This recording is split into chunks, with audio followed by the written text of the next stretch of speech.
Hello my dear students, আমরা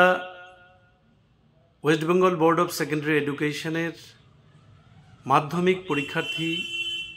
বা class 10-এর পড়ুয়া যারা ছাত্রছাত্রী এবং ক্লাস 9-এ যারা এবছর বা আগামীতে 9-এ পড়বে তাদেরকে নিয়ে কথা বলতে চাচ্ছি আমি। তাদের সাথে আমার এই ইংলিশ লেসনের একটা ইম্পর্ট্যান্ট পার্ট আজকে, সেটা হচ্ছে রাইটিং সেকশন। রাইটিং সেকশনটাকে আমরা জেনারেলি লক্ষ্য করি যে ছাত্রছাত্রীরা অ্যাভয়েড করে এবং কিছু লিখতে পারে না বলে অনেক সময় কেউ কেউ প্রশ্নগুলোই খাতার মধ্যে লিখে দেয় এবং কেউ কেউ যেমন প্রিপারেশনের ক্ষেত্রে পরপর যে স্টেজগুলো আছে সেগুলো পরপর অনেকে যেমন করে কোশ্চেনটা এসেছে তেমন করে লিখে দিয়ে চলে যায়। তা এইসব দেখে আমার মনে হয়েছে যে সিম্পল কিছু গাইডলাইন্স যদি স্টুডেন্টসদেরকে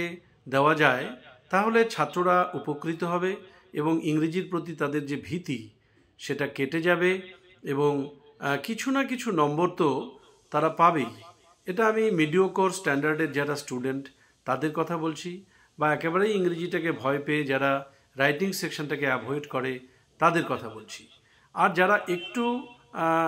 স্ট্যান্ডার্ড লেভেলে আছে, মানে যারা একটু পড়াশুনো করে বা ইংরেজি কম্পোজিশন সম্পর্কে ধারণা রয়েছে,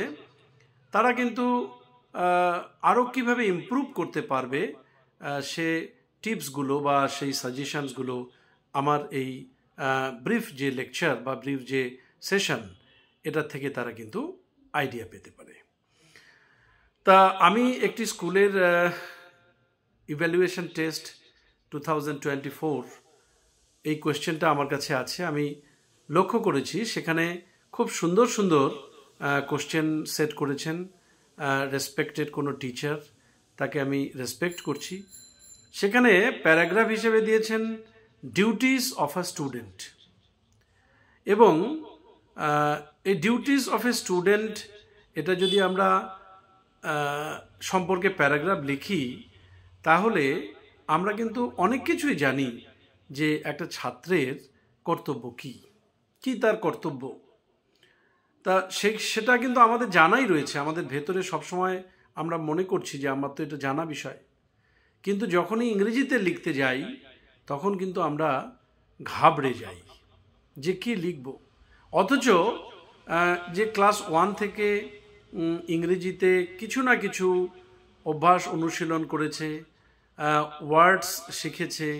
এবং আজকাল তো knowledgeable society, knowledgeable in the sense আমরা টেলিভিশন দেখছি, আমরা মোবাইল প্রচুর পরিমাণে ব্যবহার করছি, এবং যারা মিক্স আপ করছি যে ধরনের কমিউনিটির সঙ্গে, সেখানে কিন্তু আমাদের প্রচুর পরিমাণে স্কোপ রয়েছে ইংরেজিতে কথা বলা শেখা বা কিছু ছোট ছোট লেখার। তা আমি চাই তারা প্রত্যেকে উপকৃত হতে পারবে যদি তারা এখান থেকে আইডিয়াটা নিয়ে একটু